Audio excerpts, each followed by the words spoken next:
नमस्कार, स्वागत है आप सभी का न्यूज स्ट्रेट्स पर और मैं हूं आपके साथ मिशा सिंह।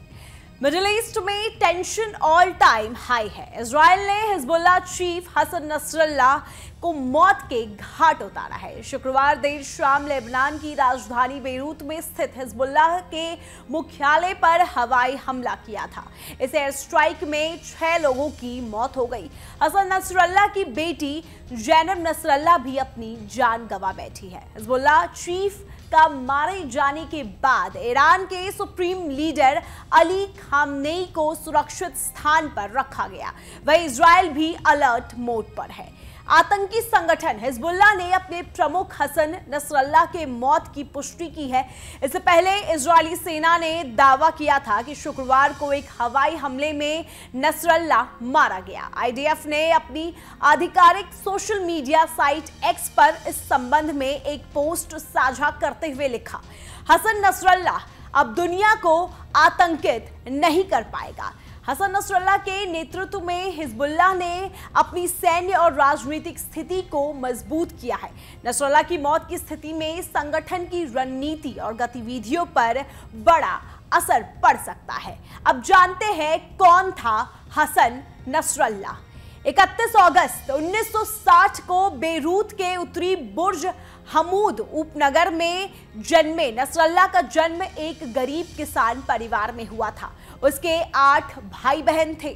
नसरल्लाह शिया समुदाय से ताल्लुकात रखता था। उसके पिता अब्दुल करीम एक छोटी सी सब्जी का दुकान चलाते थे। 1975 में लेबनान में गृह युद्ध छिड़ जाने के बाद वे अमल आंदोलन में शामिल हो गया था। हसन नसरल्लाह के परिवार की बात करें तो उसकी पत्नी का नाम फातिमा यासीन है। उसके 4 बच्चे थे। उसके सबसे बड़े बेटे की सितंबर 2017 में मौत हो गई थी। वह हिजबुल्लाह का लड़ाका था। साल 1992 में नसरल्लाह को हिजबुल्लाह का महासचिव बनाया गया था।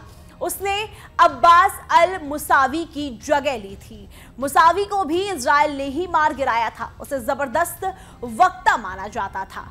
हसन नसरल्लाह ने अपने नेतृत्व में हिजबुल्लाह को एक राजनीतिक और सैन्य संगठन के तौर पर स्थापित किया, जिसने लेबनान के राजनीतिक परिदृश्य में एक अहम भूमिका निभाई थी।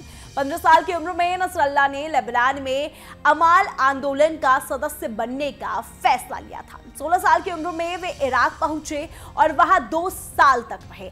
महज 22 साल की उम्र में नसरल्लाह ने हिजबुल्लाह में शामिल होकर संगठन के लिए अपनी प्रतिबद्धता दिखाई। 1992 में अब्बास मुसवी की हत्या के बाद नसरल्लाह को हिजबुल्लाह का प्रमुख बनाया गया। नसरल्लाह ने हिजबुल्लाह के राजनीतिक और सैन्य विंग को मजबूत किया, जिससे संगठन की लेबनान के चुनाव, राजनीति और सरकार में हिस्सेदारी बढ़ी। उनकी ईरान के साथ घनिष्ठ दोस्ती ने हिजबुल्लाह की सैन्य शक्ति को और बढ़ाया।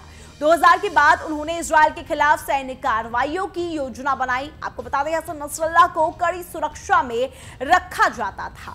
एक इंटरव्यू में नसरल्लाह ने कहा था कि वो बंकर में नहीं रहते हैं, लेकिन वो समय समय पर अपना ठिकाना बदलते रहते हैं। गौरतलब है कि जो उसका इंटरव्यू लेने जाते थे, उन्हें ये तक पता नहीं होता था कि वहां पर कहां पर वो मौजूद है।